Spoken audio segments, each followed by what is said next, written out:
State మొత్తం కూటమిదే హవా. ఆ నియోజకవర్గంలో మాత్రం ఆ వైసీపీ సీనియర్ లీడర్దే జోరు. అలాంటి బలమైన నేతతో ఢీ అంటే ఢీ అంటున్న ఆ టీడీపీ లీడర్ ఇంట బయట అందరికీ టార్గెట్ అయిపోయారట. ఆయన దూకుడుకు కళ్లం వేసేందుకు సొంత పార్టీ నేతలే బ్రేకులు వేస్తున్నారట.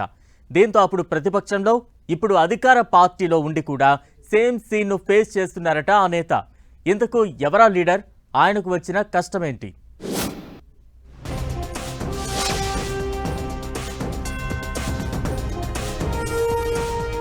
పుంగనూరు టీడీపీ ఇన్ఛార్జ్ అందరికీ టార్గెట్ అయ్యారా? అటు విపక్షం, ఇటు సొంత పార్టీ నేతల నుంచి సవాళ్లు. చల్లాబాబు దూకుడుకు బ్రేకులు వేస్తున్నదెవరు?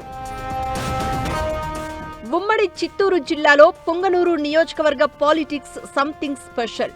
వైసీపీ మాజీ మంత్రి, ప్రస్తుత సిట్టింగ్ ఎమ్మెల్యే పెద్దిరెడ్డి రామచంద్రారెడ్డి ఫ్యామిలీదే అక్కడ హవా. 2009 నుంచి పుంగనూరులో తిరుగులేని ఆధిపత్యాన్ని ప్రదర్శిస్తున్న పెద్దిరెడ్డి రామచంద్రారెడ్డి దూకుడుకు బ్రేకులు వేసేందుకు టీడీపీ అనేక ఎత్తులు వేసింది.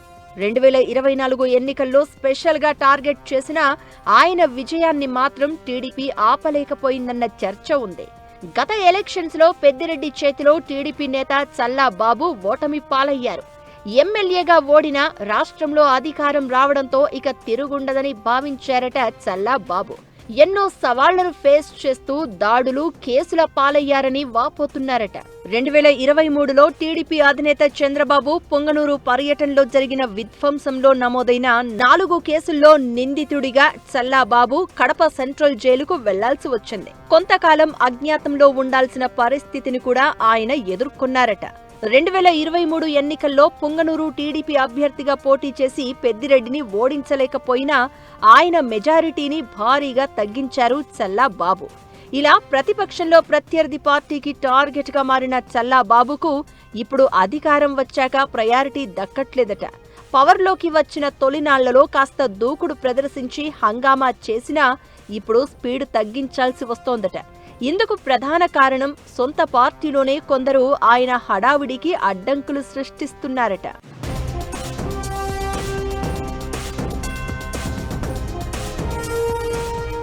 పుంగనూరు టీడీపీ ఇన్ఛార్జిగా భారీ కాన్వాయ్తో చల్లాబాబు చేస్తున్న హడావిడిని కొందరు సొంత పార్టీ నేతలే డైజెస్ట్ చేసుకోలేకపోతున్నారట.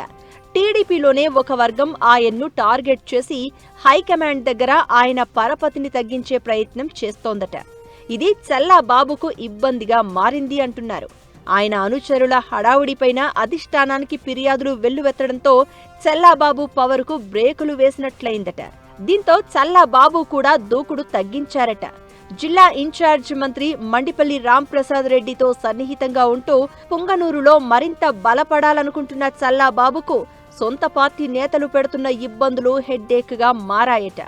నామినేటెడ్ పదవుల విషయంలో కూడా ఆయన వర్గానికి ఇంపార్టెన్స్ దక్కకపోవడంతో చల్లాబాబు తీవ్ర అసంతృప్తిలో ఉన్నారట. టీడీపీ అధికారంలోకి వస్తే తమ నాయకుడికి ప్రాధాన్యత ఉంటుందని భావించిన చల్లా అనుచరులు, టీడీపీ క్యాడర్ కూడా నిరాశ చెందుతుందట. పుంగనూరులో చల్లాబాబును వ్యతిరేకిస్తున్న ఒక వర్గం హైకమాండ్కు ఫిర్యాదుల మీద ఫిర్యాదులు చేస్తుందట. పుంగనూరులో చల్లాబాబు దూకుడుతో పార్టీ బలపడిందన్న అభిప్రాయం క్యాడర్లో ఉన్నా ఆయనకు దక్కని ప్రాధాన్యత గురించే ఇప్పుడు ఎక్కువగా చర్చ జరుగుతోందట. దీంతో ప్రతిపక్షంలో ఉన్నప్పుడు వైసీపీ నుంచి అధికారంలోకి వచ్చాక సొంత పార్టీలోని ఒక వర్గానికి టార్గెట్ గా మారి చల్లాబాబు పొలిటికల్ ట్రబుల్స్ ఫేస్ చేస్తున్నారట.